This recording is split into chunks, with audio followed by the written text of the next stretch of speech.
പിന്നെ ഏറ്റവും വലിയ വിഷമം ഒറ്റയ്ക്കിരുന്ന് ഭക്ഷണം കഴിക്കലാണ്.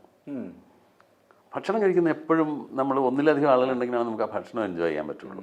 ഇപ്പോൾ ഷൂട്ടിംഗ് ലൊക്കേഷനിലൊക്കെ നമുക്ക് പോകുമ്പോൾ നമുക്ക് കാരിയറിൽ റൂമിൽ ഫുഡ് വരും. മിക്കവാറും എനിക്കിപ്പോൾ എൻ്റെ കൂടെ ആരെങ്കിലും അസിസ്റ്റൻസ് ഉണ്ടാവും, അവരെടുത്ത് തരും. അല്ലെങ്കിൽ വരുന്ന പ്രൊഡക്ഷൻ ബോയ്സ് അവർക്കറിയാം. അതുകൊണ്ട് അവർ ഇല്ല ഒക്കെ കഴിച്ചിട്ട് ഞങ്ങൾ പോകുള്ളൂ എന്ന് പറഞ്ഞിട്ട് അവരെടുത്ത് വിളമ്പി തന്നിട്ടൊക്കെ പോകും. ലേറ്റ് നൈറ്റൊക്കെ ആകുമ്പോൾ അത് അവരുണ്ടാവില്ല. അപ്പോൾ കൊണ്ടുവന്ന് വെച്ചിട്ട് പോകും. ഞാൻ അത് തൊടുകയില്ല.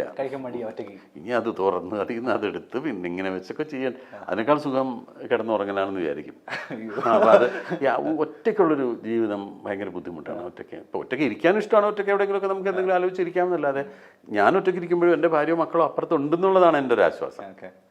അതില്ലാതെ അതാണ് ഈ പലപ്പോഴും പുറത്തു പോകാനും ദൂരെ പോകാനും ഒക്കെ ഉള്ളൊരു. പിന്നെ ഞങ്ങൾ ഫാമിലിയായിട്ടൊക്കെ വേറെ രാജ്യങ്ങളിലൊക്കെ പോയിട്ടുണ്ട്. കുട്ടികൾക്ക് ഭയങ്കര ആഗ്രഹമായിരിക്കുമല്ലോ. അപ്പോൾ അവരുടെ നിർബന്ധം വരുമ്പോൾ നമ്മളിങ്ങനെ ഓരോ സ്ഥലങ്ങളിലൊക്കെ പോകുമ്പോഴും ഞാൻ അവരോട് പറയും, നിങ്ങളൊരു കാര്യം ചെയ്യും, നിങ്ങൾ പോയി കറങ്ങിയിട്ടൊക്കെ ഞാൻ ഈ റൂമിലിരിക്കാം എന്ന് പറയും.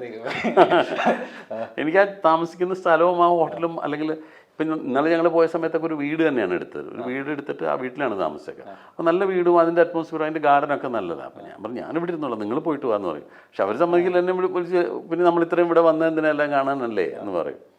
അപ്പോൾ അങ്ങനെ യാത്രകൾ എൻജോയ് ചെയ്യാൻ കുറച്ച് ബുദ്ധിമുട്ടാണ്.